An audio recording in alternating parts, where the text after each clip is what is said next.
By the fall of 1941, the German war machine, fed by the strong economic resources from their occupation of countries throughout Europe, was determined to target Moscow next. The Red Army and the civilians fought back vehemently and suffered enormous casualties. As events unfolded, the creation of a front in Western Europe became as important as ever. It was crucial to disperse the German forces and weaken their economic power. But Western Allied forces couldn't create a full-scale front until 1943. With battles stretching from the Pacific to Africa to this point in World War II, it simply wasn't possible to strike and liberate German-occupied France. Only during the conferences in Casablanca and Tehran in 1943 was the decision made to regroup.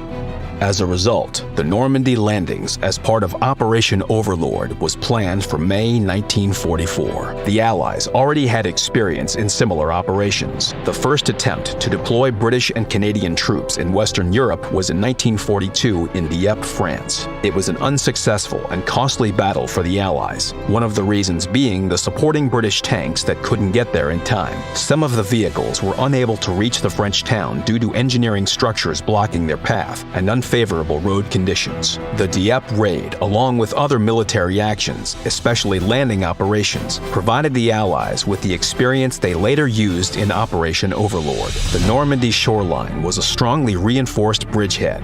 Back in 1942, the Germans started building the Atlantic Wall, a coastal defense and fortification system. Erwin Rommel, the commander of Army Group B in northern France, understood that the chance of stopping a possible landing with just fortifications was pretty small. This is why he counted on using the reserves of Panzer Group West that were deployed in France along with the fortification structures. The Panzer Group consisted of a big number of units equipped with contemporary vehicles including Tigers and Panthers.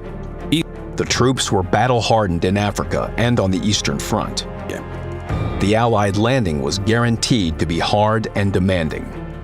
In the meantime, the Allies decided on the landing spot. It needed to be close to the British Isles so that the Allied Air Force could efficiently support the landings and engage the Germans.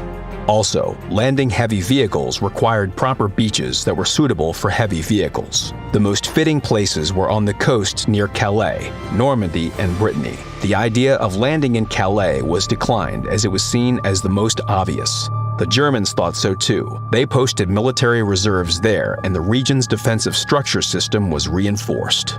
A risky decision was made. The landing must happen on the Normandy shoreline. However, they were far from ideal for this purpose. The German forces were least expecting to encounter the Allies here, as they reasoned it was impossible to perform long combat operations without the access to infrastructure of a large port. To solve this problem, Allied forces developed artificial mulberry harbors and a piping system to provide fuel straight across the English Channel.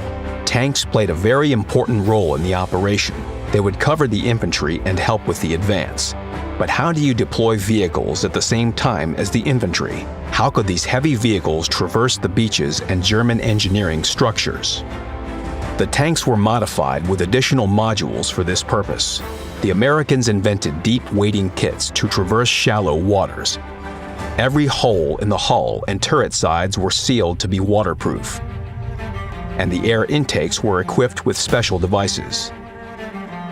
Their upper parts were easy to remove, decreasing the time needed to make the tank battle-ready. This helped to considerably increase the maximum forwarding depth. Duplex drive was a more radical modification that converted a tank into an amphibious vehicle. A metal frame was attached to the tank's hull that held a deployable rubbered tarp screen. The screen was raised with the help of rubber tubes filled with compressed air, which made the tank buoyant, and it could move with the help of propellers. It was lowered into the water from the landing ship along with the infantry. The British side decided to focus on the vehicles that could surpass the German engineering structures and defenses. This task was assigned to military engineer Percy Hobart. His inventions were named Hobart's Funnies. One of his most peculiar funnies was the Churchill Avery. Instead of the standard 6-pounder gun, these vehicles got a 290mm petard mortar with incredible firepower that was meant to destroy reinforced walls.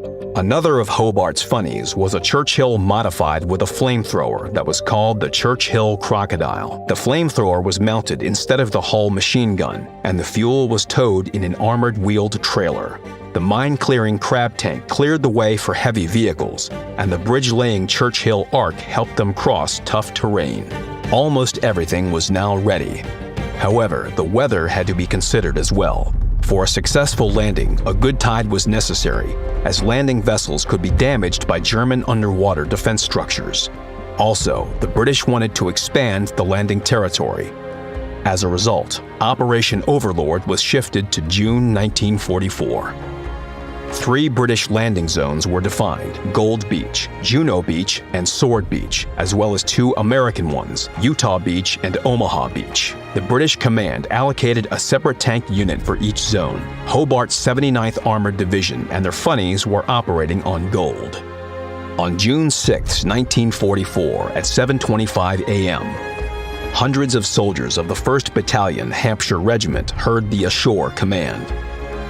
The tension among the personnel was unbearable. Clenching and squeezing their weapons in anxiety, soldiers approached the shore in the landing vessels through the gusting wind. But the German forces were ready to meet them with heavy fire. The British suffered heavy losses within the first minutes of battle. The duplex drive tanks were landing directly on the beach because of the storm. As soon as the vehicles started supporting the infantry, German defenses in the landing zone were quickly penetrated. Sherman Crabs and other engineering tanks cleared the paths through minefields, and the British forces started advancing deeper into German-occupied France. The tensest events unfolded on Omaha Beach. The 741st, 743rd, and 745th Tank Battalions were supposed to support this zone. 27 out of 29 Sherman DDs of the 741st Tank Battalion sunk while attempting to reach the shore. The commander of the 743rd Tank Battalion decided to land their duplex drive tanks straight on the beach. A part of the 745th Battalion's tanks, along with the command staff, couldn't reach the shore until 10 a.m. on the 7th of June because of the storm and heavy fire. The situation with the Allied forces seemed very dire in some places. The troops were an easy target on the open shoreline, which led to colossal losses. 4,000 men were killed or went missing in action that day on Omaha Beach alone. However, the Germans didn't manage to place their reserves and coordinate the actions of separate units, which played into the Allies' hand. This, along with the work of tankers and the engineering equipment, helped retake and expand the landing zones further and hold the bridgehead. After the Allied landing, their forces would go on to liberate France from German occupation and pierced through western boundaries of Germany despite heavy losses.